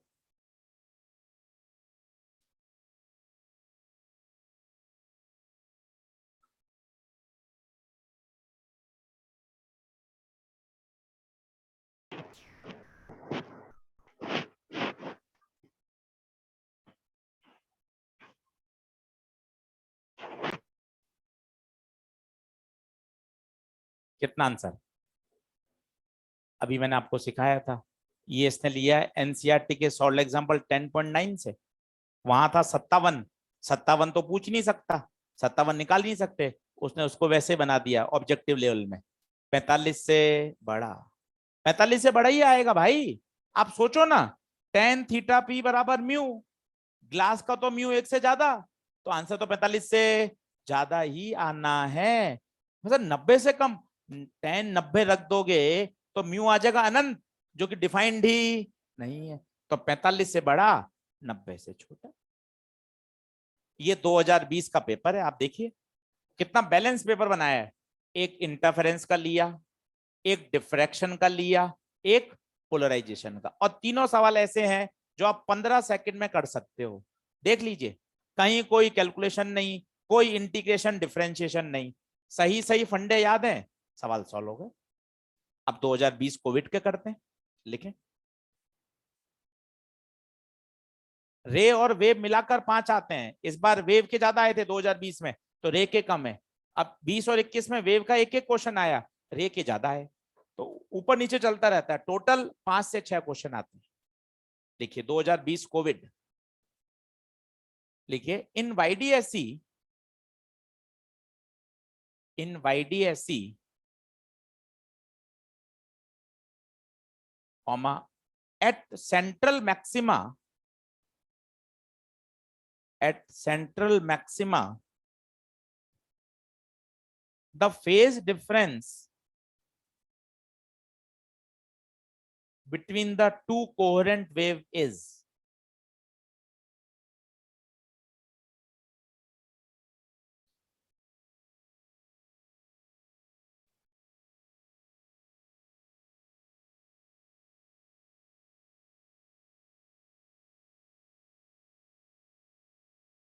कितना आंसर, 0 भाई, कुछ भी नहीं है सवाल में।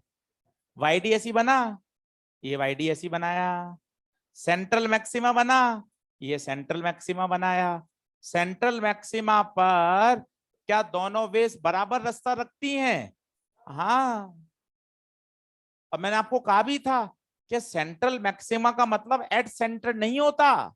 सेंट्रल मैक्सिमा मतलब होता है जहां डेल्टा एक्स 0 हो। और सोचो डेल्टा एक्स 0, सर मुझे तो डेल्टा फाइव पूछा है, no problem, 2 pi lambda into delta X 0। तभी तो वहां phase difference, path difference, time difference सब जीरो होते हैं, सब जीरो होते हैं। तभी तो वहां पे क्या बनता है, कंस्ट्रक्टिव इंटरफेरेंस। तभी तो वहां क्या बनता है, मैक्सिमा। इसलिए कहा जाता है वाईडीएसई में सेंटर पर हमेशा मैक्सिमा ब्राइट बनता है। अगला लिखिए, 2021 20 कोविड में एक ही आया था, 21 में भी एक ही है वे ऑप्टिक्स का, 2021। अब इससे क्या है, बिल्कुल सर 100% तैयारी हो गई। आपने एक्सरसाइज 2 पूरी करा दी, 20-21 के क्वेश्चन करा दिए, एनसीईआरटी पूरी हो गई।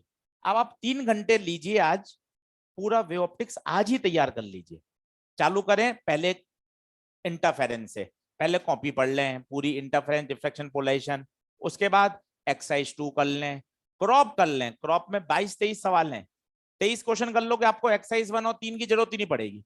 क्रॉप में जितने भी अच्छे प्रश्न हैं एक्सरसाइज 1-3 के मॉड्यूल के, वो हमने क्रॉप में डाल दिए। 3 घंटे में आपको लगेगा हाँ सर मैंने इंटरफेरेंस, डिफ्रैक्शन, पोलराइजेशन पूरा कर लिया। और सिंस अभी अभी हमने एनसीईआरटी भी करी है, तो एनसीईआरटी के भी क्वेश्चंस लगा लीजिए साथ साथ, आधे घंटे में सारे क्वेश्चन हो जाएंगे। तो किसी एक चैप्टर को ऐसे प्लान करना पड़ेगा, हवा में बात नहीं करनी पड़ेगी, हाँ आता है हो जाएगा, आता है।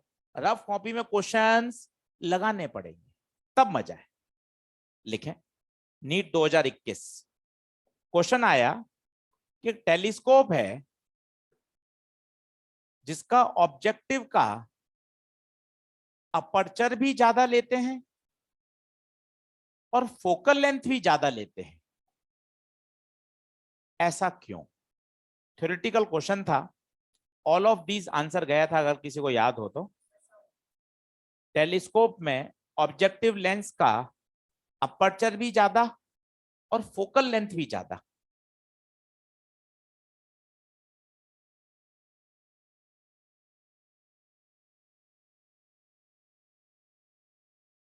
आप कारण बता सकते हैं? दोनों कारण आपके पास हैं। अपर्चर ज्यादा होने से रिजॉल्विंग पावर ज्यादा। ऑलरेडी 2016-17 में आ चुका है ये सवाल, एक्सरसाइज 2 में देखना। सवाल नंबर बता दूं आपको तो, देखो तो किसी के पास एक्सरसाइज 2 में लास्ट लास्ट में आया है, 18वां होगा शायद, 18वां। देखिए ना रिपीट कितना फ्रिक्वेंटली रिपीट हो रहे हैं, इसलिए तो कह रहे हैं भैया पीवाईक्यू पे काम करो। अब बताओ फोकल लेंथ ज्यादा तो क्या ज्यादा, एंगुलर मैग्निफिकेशन। किसी को फॉर्मूला याद हो तो बताओ, एम बराबर एफओ बाय एफओ, ज्यादा तो एम ज्यादा। और एक फायदा और है, अगर अपर्चर बड़ा होगा तो लाइट को गैदर, क्यों सर, लाइट को ज्यादा गैदर करने से क्या फायदा, जो विजिबिलिटी ऑफ इमेज बनेगी वो अच्छी होगी। पूछिए क्यों? क्योंकि हमें पता है intensity of image is directly proportional to area of aperture. Lens में बताया था, याद करिए। जितना बड़ा अपर्चर होगा, जितना बड़ा अपर्चर होगा वो उतनी ज्यादा लाइट को कलेक्ट करेगा। ज्यादा लाइट एंटर होगी तो इमेज बनाने के लिए 10 लाख रेस काम में आ रही हैं, तो इमेज कितनी जबरदस्त बनेगी। याद करिए वो हमने लेंस में किया था कि आधे हिस्से को काला कर दें तो इमेज वही बनती है, वैसी ही बनती है, केवल उसकी जो चमक है वो कम हो जाती है। तो 3 फायदे हैं, तीनों ऑप्शन में लिखे हुए थे, चौथा गया था आंसर ऑल ऑफ दीज। पहला फायदा रिजॉल्विंग पावर ज्यादा, दूसरा फायदा मैग्निफिकेशन ज्यादा, तीसरा quality and visibility of image वो बढ़िया मिलेगी, because intensity is directly proportional to area of aperture. Clear है क्या? तो ये सब 20-21 के भी कवर हो गए। अब एक छोटा सा टॉपिक है जो नीट में एनसीईआरटी में तो नहीं दे रखा है, और केवल इसलिए पढ़ा रहा हूं क्योंकि एम्स में आता था, आपने इतनी मेहनत करी और यहाँ एक छोटा सा थ्योरेटिकल क्वेश्चन आ गया। नहीं छोड़े का है, कुछ सरल ही है भाई। Colour in thin film, NEET NCERT में नहीं है। अरे नहीं 5 मिनट पढ़ लो, सर का आएगा। लिखो colour in thin film, 5-7 minute का ही है। एक्सरसाइज 1 में एक क्वेश्चन है 64, 2 में कोई नहीं है, 3 में कोई नहीं है, एनसीईआरटी में है ही नहीं टॉपिक। पर 5-10 मिनट सुन लें तो कुछ थ्योरेटिकल सवाल बनेगा ना, तो अपन सॉल्व कर सकते हैं। तो लिखिए, हेडिंग डालिए, colour in thin film, bracket में लिख लीजिएगा, due to interference superposition of waves, due to interference superposition of waves.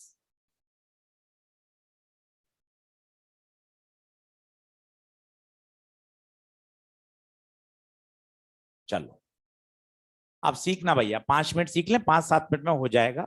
ये वाला क्वेश्चन कवर कर रहा हूं एम्स का। मेरे पास एक बहुत पतली फिल्म है, सोप फिल्म। सोप फिल्म आपने देखा, सोप फिल्म में आपको रंग दिखते हैं, कभी देखा आपने कि पानी के ग्लास में आप एक ऊपर ऑयल की बूंद डाल दो तो वो ऑयल घुलता थोड़ी ना है, कहाँ रह जाएगा, वो ऊपर ऊपर फिल्म बन जाएगी। उसको आप हल्का सा ऐसा टेढ़ा मेढ़ा करके देखोगे तो उसमें आपको क्या दिखेंगे, कलर्स, वही पढ़ रहे हैं, कलर्स इन थिन फिल्म। तो मेरे पास एक फिल्म है साबुन की या ऑयल की, और बहुत थिन है, बहुत थिन मतलब T टेंड्स टू 0। अच्छा सवाल आया हुआ है, कर सकते हैं आप, बगैर इस कॉन्सेप्ट को भी कर सकते थे अगर बेसिक याद हो तो। यहां आई है, आपसे पूछा गया है ऑब्जर्वर को ये फिल्म कैसी दिखेगी, ब्राइट दिखेगी या डार्क दिखेगी, ये क्वेश्चन है साहब। अब लॉजिकली समझिए, कंसेप्ट बढ़िया लगेंगे आपको, मजा भी आएगा। प्रश्न समझ में आ गया क्या हुआ? वापस देखिए, मेरे पास एक फिल्म है जिसकी थिकनेस नेग्लिजिबल है। सर फिर मुझे तो कलर दिखाई देते हैं ना, उसकी थिकनेस होती है माइक्रोमीटर की, मिलीमीटर की। इसकी थिकनेस कितनी है? 0, नेग्लिजिबल है। अब देखो क्या होगा, सुनना। लाइट आई साहब, ये लाइट आई, बताइए क्या होगा, ध्यान से बताना, ध्यान से बताना। कुछ हिस्सा रिफ्लेक्ट और कुछ हिस्सा रिफ्रैक्ट। बोलो इसमें हाँ है क्या? रेड कौन है? रेड इंसिडेंट लाइट कितने पार्ट में बटी? रिफ्लेक्टेड और, अब पहला कॉन्सेप्ट इंट्रोड्यूस कर रहा हूं, सुनिए। इसमें पाई का फेज डिफरेंस आ जाएगा। क्यों आशीष सर, पाई कैसे आ गया? अब चलो कल्पेश सर के पास चलो, कॉन्सेप्ट बताओ। अगर हम रेरर से डेंसर जाते हैं, ये नहीं तो रस्सी वाला देखो, रस्सी रेरर, दीवार डेंसर। रेरर से डेंसर जाते समय बाउंड्री पर जब रिफ्लेक्शन होता है तो आपने देखा रस्सी वापस ऐसे आ जाती है टकरा कर। बताइए रस्सी उल्टी हो गई, कितने एंगल का फेज डिफरेंस? 180। वापस सुन लीजिए, रेस का क्वेश्चन भी है ये। रेरर से डेंसर, पहली बात, रस्सी रेरर है, दीवार डेंसर, रेरर से डेंसर, रिफ्लेक्शन होना चाहिए, और कितने का? पाई का। क्या ये वाली बात सब हुई है क्या यहाँ पर? सर चेक करो ना, चेक करो। एयर 1, साबुन म्यू, क्या रेरर से डेंसर की बाउंड्री? हाँ सर। और वहां पर क्या हो गया? रिफ्लेक्शन, रेरर से डेंसर की बाउंड्री पर रिफ्लेक्शन, कितना? पाई। अब सुनते जाइएगा, ये नीचे वाली रे, ये यहां से रिफ्लेक्ट होगी, सर ट्रांसमिट भी होगी, हाँ होगी, ये होगी, फिर यहां से वापिस ये ऊपर जाएगी। क्या इसमें पाई का नाटक आएगा क्या? आंसर है इसमें नहीं आएगा। क्यों नहीं आया पाई का नाटक? लगाओ दिमाग, कहां रिफ्लेक्शन हुआ? सर यहां हुआ सर। तो ये तो लाइट कहां से कहां जा रही है? डेंसर से रेरर, डेंसर से रेरर में नहीं होता, रेरर से डेंसर में होता है, यहां नहीं होगा। सर फिर यहां, यहां कैसे हो जाएगा? ये तो ट्रांसमिशन हो गया। क्या होना चाहिए? रिफ्लेक्शन। अब ये दो हमारी आंख में जाएगी। अब बताइए इन दोनों के बीच में कितना फेज डिफरेंस? पाई। और पाई होता है तो कंस्ट्रक्टिव या डिस्ट्रक्टिव? डिस्ट्रक्टिव। याद करो, कंस्ट्रक्टिव की शर्त भूल गए? कंस्ट्रक्टिव की डेल्टा फाई 0, 2 पाई, 4 पाई, 2n पाई, जबकि डिस्ट्रक्टिव की पाई, 3 पाई, 5 पाई। बताइए पाई आते ही कौन सा इंटरफेरेंस? डिस्ट्रक्टिव। डिस्ट्रक्टिव आते ही ब्राइट या डार्क? एक बार बड़ा करके वापस समझाता हूं और देखिए इस तरह के क्वेश्चन आपका गलत नहीं हो। एक क्वेश्चन और बनता है इसमें, वापस देखना। लाइट आई, ये थिकनेस नेग्लिजिबल। हाँ भाई क्या होगा, कोशिश करिए क्या होगा? आशीष दो हिस्से होंगे। पहला रिफ्लेक्टेड। सर इसमें पाई क्यों लिख रहे हो, ये समझा दो। यही तो समझाना चाहता हूं। रेरर से डेंसर जाते समय जब रिफ्लेक्शन होता है तो पाई रिवर्स हो जाता है। क्या सारी शर्तें हो रही हैं क्या? चेक तो कर लेना। रेरर डेंसर, रेरर से डेंसर जाते समय रिफ्लेक्शन हुआ, हाँ हुआ। कितने का फेज डिफरेंस? पाए और 80। कल्पित सर वेव, बोले क्लियर है क्या? अब दूसरी वेव, दूसरी वेव यहां आई, ये घूम के वापस ऊपर गई। सर ये बाहर भी निकलेगी? हाँ। सर ये यहां रिफ्लेक्ट भी होगी? हाँ। सर ये बाहर भी जाएगी? हाँ। मैं इन दो की बात कर रहा हूं, जो मेरे आंख में जा रही है यही तो आंख में जाकर क्या होंगी? Super impose. हाँ या ना? अब दूसरा प्रश्न सुनिए। सर अगर आप ये कह रहे हो कि ये इंटरफेरेंस हो रहा है, तो सर इंटरफेरेंस के लिए तो सोर्सेस का कोहेरेंट होना जरूरी है। इन दोनों वेव्स का कोहेरेंट होना जरूरी है। सोच के बताओ क्या ये कोहेरेंट है? आंसर है यस, क्योंकि ये ब्लैक वाले से ही तो बने हैं। YDSE में सोचो, ये एस, इसके आगे कार्डबोर्ड, दो टुकड़े दो छेद। बताइए S1 और S2, जो जो परिवर्तन S में होगा वही तो S1 S2 में होता था। तो यहां भी तो वही है। आप सोच के बताओ ये ब्लू और रेड बने किससे? ब्लैक से ही तो बने। इसका मतलब ये भी कौन है? कोहेरेंट। पूछा जाता है इसमें कोहेरेंट सोर्स प्राप्त करने का तरीका, आंसर है डिवीजन ऑफ एम्पलीट्यूड। क्योंकि इंटेंसिटी डिस्ट्रीब्यूट हो जाती है, कुछ एनर्जी ऊपर कुछ एनर्जी नीचे। जबकि इसमें आपको याद हो तो मैंने लिखवाया था, इसमें होता है डिवीजन ऑफ वेवफ्रंट। ये एनसीईआरटी में दिया हुआ है। कोहेरेंट सोर्स प्राप्त करने के दो तरीके होते हैं, division of wavefront, division of amplitude. YDSE में डिवीजन ऑफ वेवफ्रंट, ये वेवफ्रंट आता है, ये रुक गया, अब आधा यहां से पास हुआ, आधा S2 से। जबकि यहां एनर्जी डिस्ट्रीब्यूट हो रही है। सर एनर्जी डिस्ट्रीब्यूट क्यों हो रही है? कुछ एनर्जी रिफ्लेक्ट हुई, कुछ एनर्जी रिफ्रैक्ट हुई। और काली क्यों दिख रही है, समझ में आया? बताइए काली का कारण बताइए। उन दोनों के बीच में पाई का फेज डिफरेंस है, और पाई का मतलब डिस्ट्रक्टिव। तो आंख को ये पतली फिल्म कैसी दिखेगी? काली। ये क्वेश्चन नंबर 64 है। तो इसमें दो क्वेश्चन कवर कर लिए मैंने आपको। एक डिवीजन ऑफ एम्पलीट्यूड वाली बात जो एनसीईआरटी ने एक पैराग्राफ में लिखी है, पर उसने कलर इन थिन फिल्म तक नहीं पहुंचाया कॉन्सेप्ट।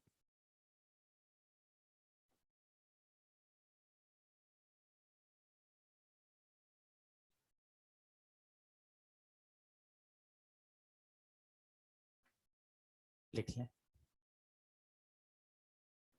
दो बातें काम की हैं, डिवीजन ऑफ वेव फ्रंट और डिवीजन ऑफ एम्पलीट्यूड।